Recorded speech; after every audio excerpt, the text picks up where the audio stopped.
Hello, everyone. Mr. B! What's your secret mission about? It's not my mission, but an idea that came from my good friend, Mr. Bill Gates. Hi, kids. The real, actual, in-person Bill? Bill?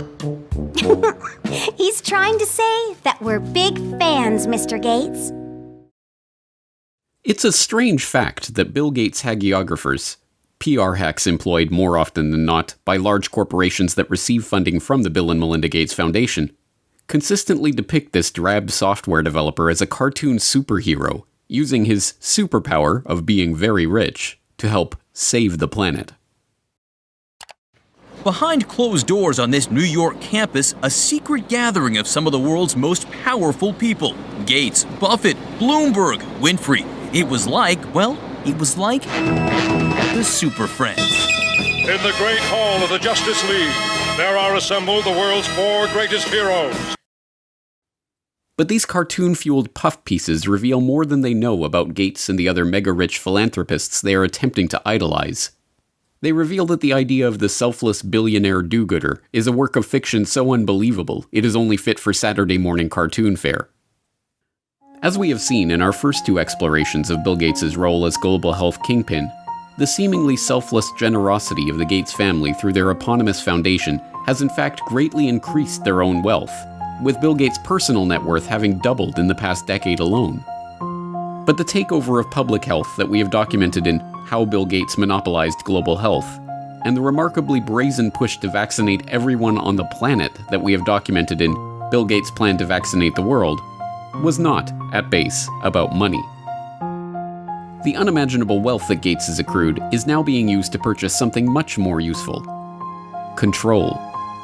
Control not just of the global health bodies that can coordinate a worldwide vaccination program, or the governments that will mandate such an unprecedented campaign, but control over the global population itself.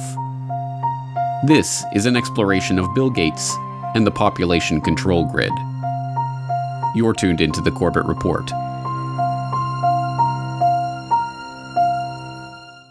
From a journalistic standpoint, Good Morning America's inane report on the secretive billionaire meeting that took place in New York in 2009 was a failure. It listed some of the meeting's attendees and their combined net worth. Gates, Buffett, Bloomberg, Winfrey, together with others at the meeting, including George Soros, Ted Turner, David Rockefeller, they're worth more than $125 billion. It turned to the senior editor of Forbes for a soundbite about what it would be like to witness such an assembly of wealth. To have been in the room and see this meeting of the minds really would have been a fascinating thing. And it dutifully reported the participants' own stated reason for holding the meeting. That much money, that much power around one table. It begs the question, what were they doing? What were they scheming? Total world domination? This group, together for 6 hours, was talking about charity, education, emergency relief, global health. Before wrapping up with another juvenile appeal to comic book superhero lore. The new Superman and Wonder Woman, the super rich friends, not fighting bad guys, but fighting for good nonetheless. For Good Morning America, John Berman, ABC News. Yes, from a journalistic standpoint, Berman's report was an utter failure. There was no attempt to question the participants about the meeting, no space for any criticism of these billionaires or questions about their motives, no adversarial journalism of any kind. But as a PR piece, it was brilliant. It leaves the viewer with a vague sense that some kind of gathering took place somewhere in New York in which rich people, who, let's not forget, are superheroes, talked about charity. One would have to turn to print sources to discover that the meeting was held at the personal residence of Sir Paul Nurse, then president of Rockefeller University, that the invitation to the gathering was co-written by Bill Gates, Warren Buffett, and David Rockefeller, or that the aim of the meeting was to consider how their wealth could be used to slow the growth of the world's population. Given that these extraordinarily rich and powerful men, including Warren Buffett, David Rockefeller, and Ted Turner, have all expressed their belief that the growing human population is the greatest threat faced by humanity, it should not be surprising that they would convene a conference to discuss how best to channel their vast wealth into the project of reducing the number of people on the planet. Particularly unsurprising is that attendees of the meeting later dubbed Bill Gates, a man for whom population control is particularly close to his heart, as the most impressive speaker at the event. Here we can see a chart that looks at the total world population over the last several hundred years. And at first glance, this is a bit scary. We go from less than 1 billion in 1800, and then 3, 4, 5, 6, and 7.4 billion where we are today is happening even faster. So Melinda and I wondered whether providing new medicines and keeping children alive, would that create more of a population problem? And what the developing world does not need is more children. And I think that was the biggest aha to Bill and me when we got into this work, is we asked ourselves, of course, the same hard-nosed question you'd ask, which is, if you get into this work and you start to save these children, will women just keep overpopulating the world? And thank goodness the converse is absolutely true. This is a very important question to get right, because it was absolutely key for me. When our foundation first started up, it was focused on reproductive health. That was the main thing we did, because I thought, population growth in poor countries is the biggest problem they face. You've got to help mothers who want to limit family size have the tools and education to do that. And I thought that's the only thing that really counts. In recent years, critics have pointed to Bill Gates' own words linking vaccination programs with his goal of reducing population growth. Now, the world today has 6.8 billion people.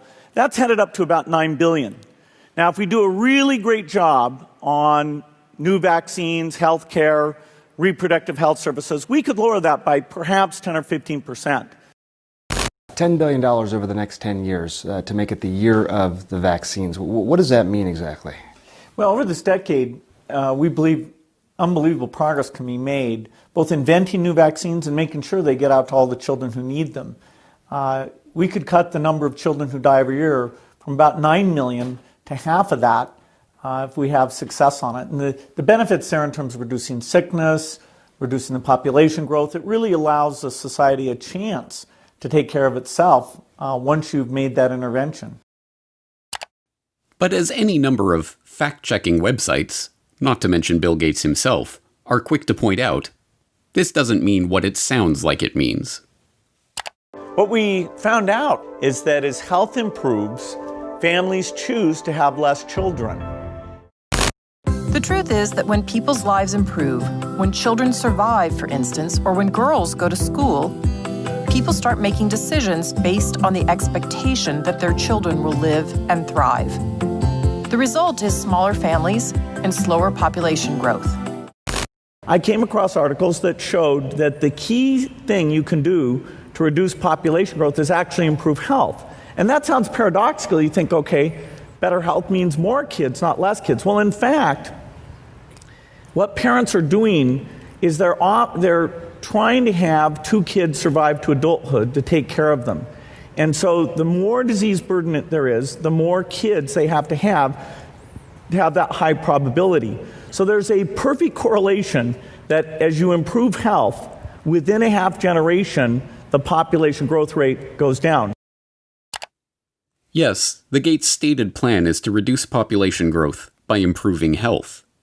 But the idea of using vaccines as sterilization agents, even without the public's knowledge or consent, is not conspiracy lore, but documentable fact. In its 1968 annual report, the Rockefeller Foundation addressed the problems of population, lamenting that very little work is in progress on immunological methods, such as vaccines, to reduce fertility, and much more research is required if a solution is to be found here. The Foundation vowed to correct this problem by funding established and beginning investigators to turn their attention to aspects of research in reproductive biology that have implications for human fertility and its control. This was no empty promise. By the time of its 1988 annual report, the Rockefeller Foundation was able to report progress on its funding into contraceptive research, including Norplant, a contraceptive implanted under the skin of a woman's upper arm and effective for 5 years. In its 1988 report, the Rockefeller Foundation was pleased to announce that Norplant, which was developed by the Rockefeller-founded Population Council, was now approved for marketing in 12 countries. The Rockefeller's Population Council and other research organizations joined with the World Health Organization in 1972 to create a task force on vaccines for fertility regulation. By 1995, they were able to report progress in developing a prototype of an anti-HCG vaccine, which works by combining an immunogen formed from a synthetic peptide of human chorionic gonadotrophin, HCG, a hormone secreted by the surface of the early embryo to remain implanted in the womb, with a toxoid carrier molecule. The vaccine stimulates an immune reaction, causing women to develop antibodies against the hormone, thus preventing them from carrying babies to term.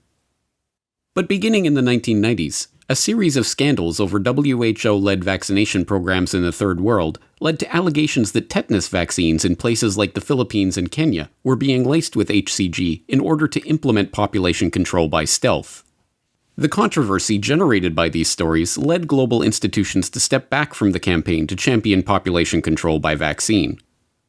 But, as usual, the Bill and Melinda Gates Foundation was there to renew interest, working with the UK government to host a London summit on family planning in 2012, at which the foundation announced their support for funding the research, development, and deployment of injectable contraceptives to the developing world.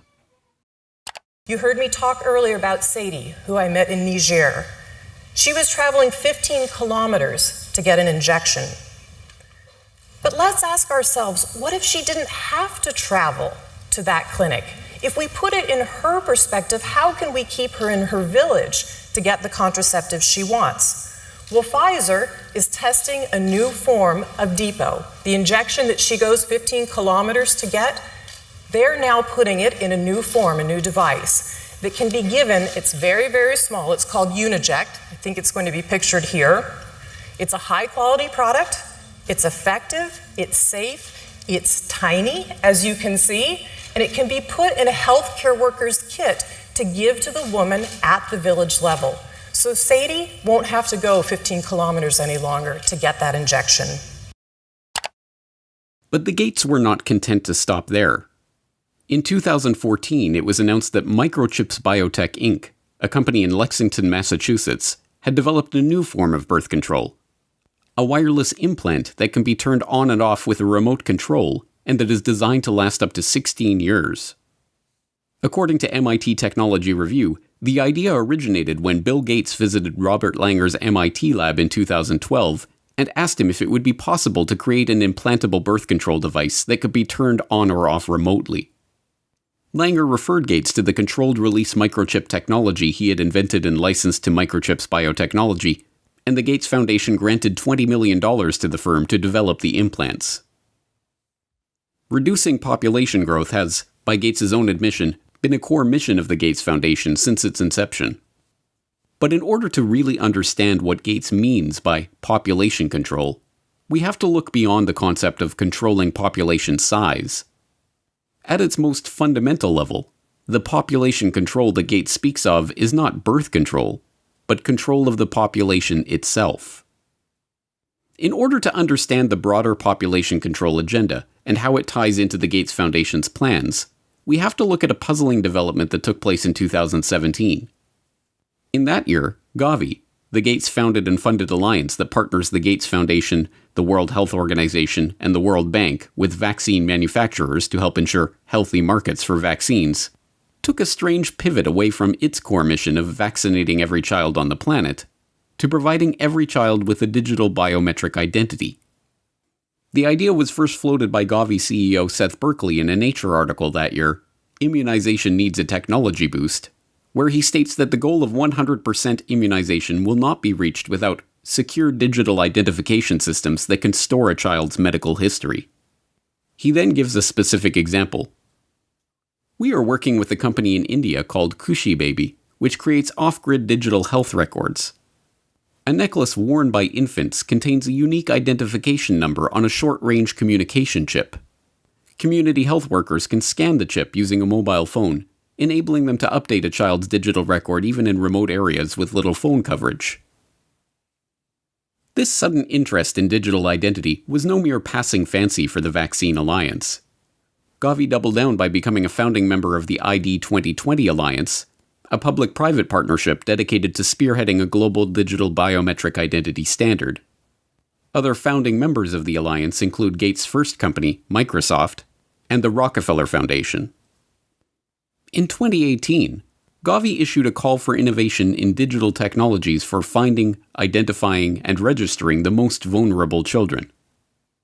The call specifically requested technologies for capturing, storing, and enrolling the biometric details of infants on rugged biometric devices. Berkeley continued to follow up on this idea in public engagements as one of the new core missions of Gavi. What's interesting is that people tend to think of, birth certificates as kind of a major document, but, the most common, as I mentioned before, is not a birth certificate, is not a death certificate, is not a marriage certificate. The most common connection, vital registration for the population is actually a child health card, because we reach more than 90% of children with at least one dose of vaccine as part of routine. So they're in the system. The challenge is that contact is not connected into the system. So if you could connect it, then you have the ability to give them their basic identity papers. You have ability then later on, if they want to own land or they want to have their rights, you're able to help them with that. But we're not currently taking advantage of that, and so the children get seen, they get enrolled in the health centers, but that information is not used for anything else. Although vaccines and identity may seem unrelated, Bill Gates has spent the last few years funding research that can bring the two ideas together. Late last year, Gates once again turned to Robert Langer and his MIT colleagues to investigate new ways to permanently store and record the vaccination information of each individual. The result of their research was a new vaccine delivery method. They found that by using dissolvable microneedles that deliver patterns of near-infrared light-emitting microparticles to the skin, they could create particle patterns in the skin of vaccine recipients which are invisible to the eye but can be imaged using modified smartphones. Rice University describes the quantum dot tags left behind by the microneedles as something like a barcode tattoo. So who was behind this development? As lead researcher Kevin McHugh explains, the Bill and Melinda Gates Foundation came to us and said, "Hey, we have a real problem, knowing who's vaccinated." So our idea was to put the record on the person. This way, later on, people can scan over the area to see what vaccines have been administered and give only the ones still needed. The microparticles that form the fluorescent quantum dot tags are delivered along with the vaccine, but they cannot be delivered by a traditional syringe. Instead, they must be delivered by a patch of microneedles made from a mixture of dissolvable sugar and a polymer called PVA, as well as the quantum dot dye in the vaccine. It should be no surprise, then, that big pharma vaccine manufacturers, in their scramble to produce the coronavirus vaccine that, Gates assures us, is necessary to go back to normal, have turned to a novel vaccine delivery method: a dissolvable microneedle array patch. The University of Pittsburgh is where the polio vaccine was first discovered. At the medical center, researchers are now developing a vaccine that is delivered using a dissolvable patch called a microneedle array. Think about them as almost like a Band-Aid. And so the microneedle array is simply applied to the skin topically, pressed into place very shortly, and then taken off and thrown away. And then the antigen is already delivered. As is becoming evident, this new vaccine-delivered barcode-like tattoo is about much more than simply ensuring that children get all their Gavi-recommended immunizations. On a recent Ask Me Anything thread on Reddit, when asked, "What changes are we going to have to make to how businesses operate to maintain our economy while providing social distancing?" Bill Gates answered, "Eventually we will have some digital certificates to show who has recovered or been tested recently, or when we have a vaccine, who has received it." In his answer, Gates fails to mention that he has himself been instrumental in kickstarting and funding the research into the very type of digital certificates for vaccination that he is speaking about, or that these digital certificates, likely, at first, to be a digital marker linked to a biometric ID, could very well one day take the form of vaccine-implanted quantum dot tattoos. But, as in so many other aspects of the unfolding crisis, Gates' unscientific pronouncement that we will need digital certificates to prove our immunity in the new normal of the post-coronavirus world. Eventually, what we'll have to have is certificates of who's a recovered person, who's a vaccinated person. Is now being implemented by a number of governments. It is now being reported that OnFido, a tech startup specializing in AI-based biometric ID verification, is in talks with the British government to provide the type of digital certification Gates mentioned, dubbed an immunity passport.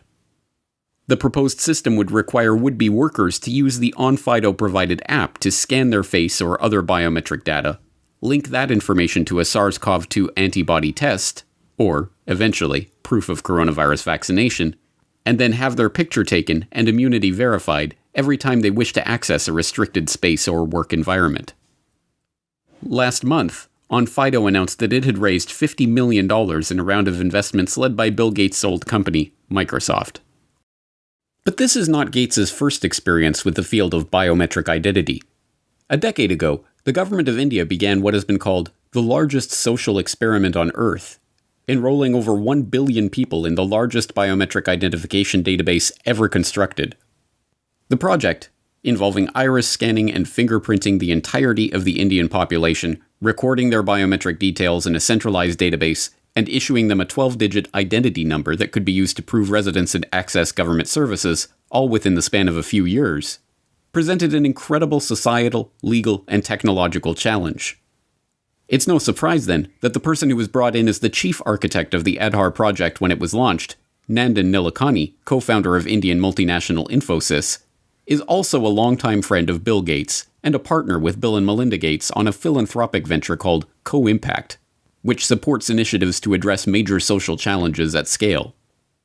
Nilekani's involvement in Aadhaar has even made him one of Gates' heroes, featured in slick video promotions produced by the Bill and Melinda Gates Foundation.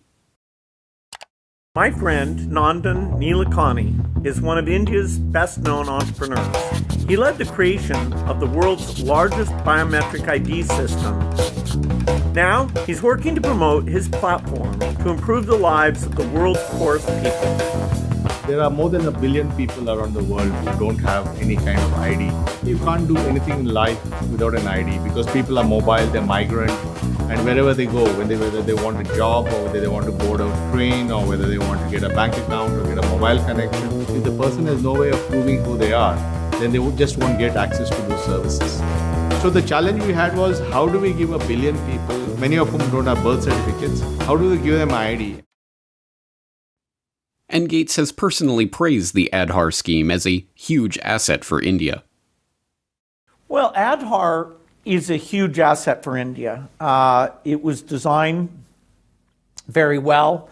The fact that you can make digital payments so easily, you can open a bank account. India is a leader in that. Our foundation, worked with the Reserve Bank. Nandan Nilekani and a group of people that he pulled together did a great job. But Gates is not merely an arm's-length admirer of the Aadhaar experiment. He is not only personally connected to its chief architect, he is also connected to one of the key companies that spearheaded the technology that underlies the project's biometric database. The company that provides the iris recognition technology at the core of the Aadhaar system, IDEMIA, also provides facial recognition systems for the Chinese government and is currently developing digital driver's licenses for use in the United States. IDEMIA even created the Cushy Baby identification necklaces with embedded microchips that Gavi CEO Seth Berkley touted in his Nature article. Unsurprisingly, the company receives support from the Bill and Melinda Gates Foundation through its involvement in the GSMA Inclusive Tech Lab. And now, Gates is funding a scheme to retool Aadhaar for a global rollout. In 2014, the World Bank created a multi-sector working group to launch the Identification for Development Initiative, or ID4D, which aims to support progress toward identification systems using 21st century solutions. The World Bank cites Goal 16.9 of the UN Agenda 2030 Sustainable Development Goals, vowing to provide legal identity for all, including birth registration, in the next 10 years, as the basis for its initiative. But ID4D was little more than a pipe dream until 2016, when the Bill and Melinda Gates Foundation provided catalytic contributions to launch the ID4D Multi-Donor Trust Fund, which enticed the UK, French, and Australian governments, along with the Omidyar network, into a partnership aiming to shape global approaches and a shared vision on identification. Unsurprisingly, this World Bank ID4D initiative includes Nandar Nilekani, Gates' partner and the chief architect of Aadhaar, on its advisory council, and Gates has said that he is funding the World Bank to take this Aadhaar approach to other countries. This headlong rush to capture the biometric details and assign digital identification to every person on Earth is sold to the public under the guise of financial inclusion. The poorest people on the planet have trouble accessing financial services and receiving government aid because they don't have official government identification papers. In this formulation, being issued a government ID, having one's biometric details registered, tracked, and databased by the government, is a human right that must be secured. It should be no surprise by this point that this human right also has direct benefits for big business and for the entities that are looking to exert greater control over the human population. Gates provided insight into the real purpose of this identification control grid in a speech at the Financial Inclusion Forum hosted by the US Treasury in 2015. Every country really needs to look through these KYC, Know Your Customer rules, to make sure that customers are able to prove who they are.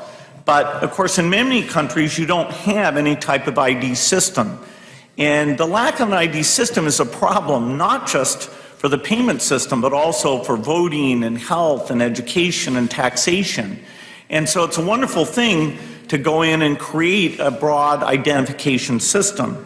Again, India is a very interesting example of this, where the Aadhaar system, which is a 12-digit identifier that's correlated to biometric measures, is becoming pervasive throughout the country and will be the foundation for how we bring this low-cost switch to every mobile phone user in India. The same type of thing is happening now in Pakistan, and there's early beginnings of creating these ID programs in Africa as well. We expect to be able to use the ID so that when you show up for any government service, say you walk into a primary health clinic, we'll be able to take that bio-ID very quickly and bring up your electronic health record. Even if you've moved from one part of the country to the other, you will be well tracked and well served without nearly as much paperwork or waiting. And so the ID system is foundational. The ID control grid is an essential part of the digitization of the economy. And although this is being sold as an opportunity for financial inclusion of the world's poorest in the banking system provided by the likes of Gates and his banking and business associates, it is in fact a system for financial exclusion. Exclusion of any person or transaction that does not have the approval of the government or the payment providers. Once financial flows go underground, where you have lots of legitimate transactions mixed in with the ones you want to track, and once they're going over a digital system that the U.S. has no connection to, it's far more difficult to find the transactions that you want to be aware of or that you want to block. And once again, this is no mere theoretical talk from Gates. He has been intimately involved in this process of switching the world over to a digital payment grid tied to biometric identity. In 2012, the Bill and Melinda Gates Foundation helped found the Better Than Cash Alliance, which brings together governments, international organizations, and the private sector to accelerate the transition from cash to digital payments globally. And when the Indian government made a bold move to demonetize large amounts of its circulating currency in order to draw off-the-books funds back under the purview of the Indian tax office, there was Gates to praise the move as an important step toward the creation of a brave new digital economy, tied, of course, to the Aadhaar ID grid. The bold move to demonetize high-value denominations and replace them with new notes with higher security features is an important step to move away from a shadow economy to an even more transparent economy. And digital transactions really, I think, will rise dramatically here. In fact, I think in the next several years, India will become the most digitized economy, not just by size, but by percentage as well. All of the pieces are now coming together.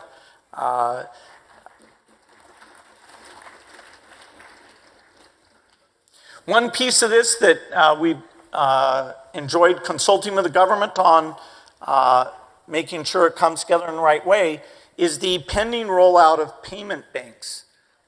This, for the first time, really will mean that you have full currency capability on those digital phones. Once you have that digital infrastructure, the whole way you think about government benefits can be done differently. Over time, all of these transactions will create a footprint. And so when you go in for credit, the ability to access your history, that you've paid your utility bills on time, that you've saved up money for your children's education, all of those things in your digital trail, accessed in an appropriate way, will allow the credit market to properly score the risk and therefore loosen up more money for investments, not only in the agriculture sector, but for all the entrepreneurs in the country. The different parts of this population control grid fit together like pieces of a jigsaw puzzle. The vaccination drive ties into the biometric identity drive, which ties into the cashless society drive.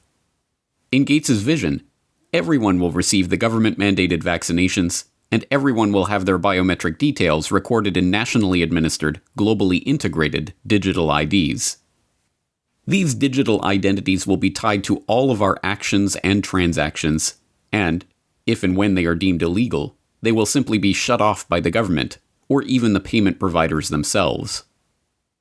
The Indian experiment in pioneering this biometric digital economy, an experiment with which Gates has been so intimately involved, also provides a perfect example of just how such a system will be abused.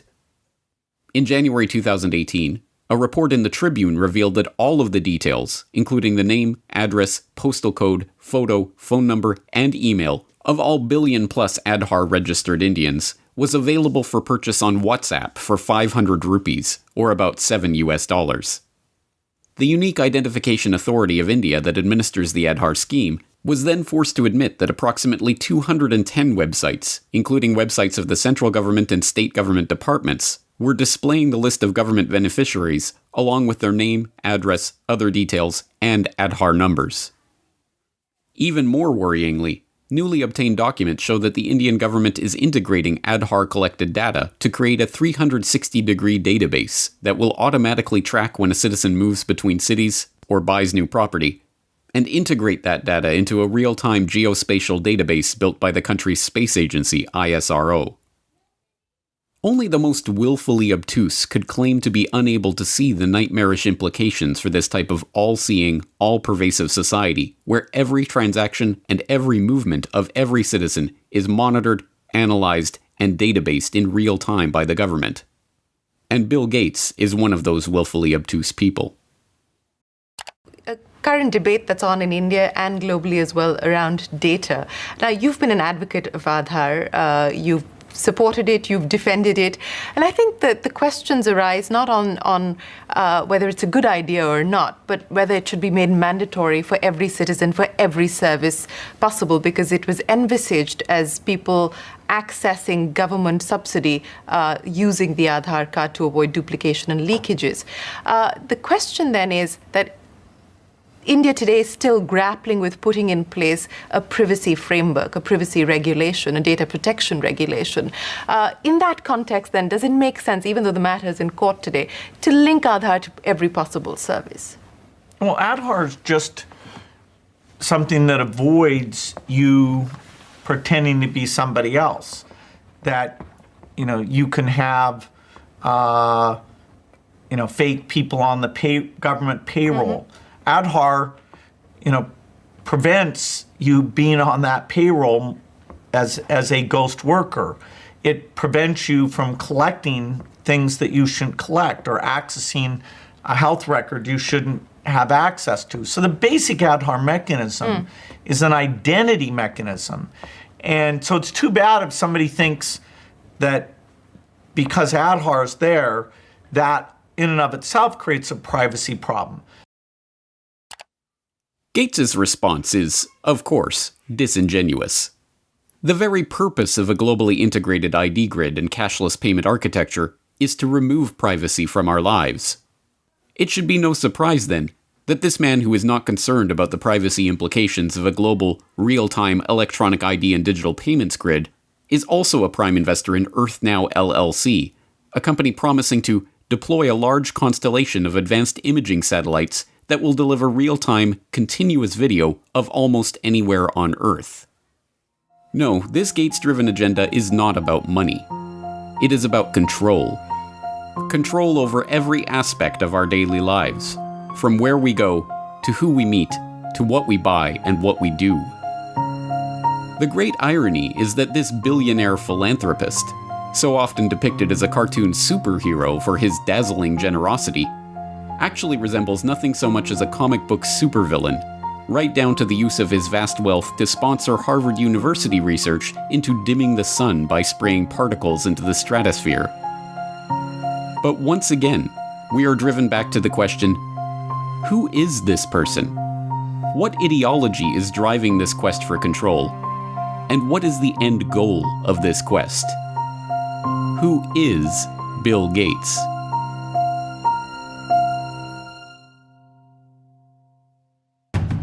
Next time on the Corbett Report. Are you a business genius too? Well, I wouldn't say genius. 900 people get on the plane Monday morning and they all go down to try to help Bill Gates. Every corner we've turned in the field of global health, we've found that the Rockefellers were already there and had been there for years. But that's called the death panel, and you're not supposed to have that discussion.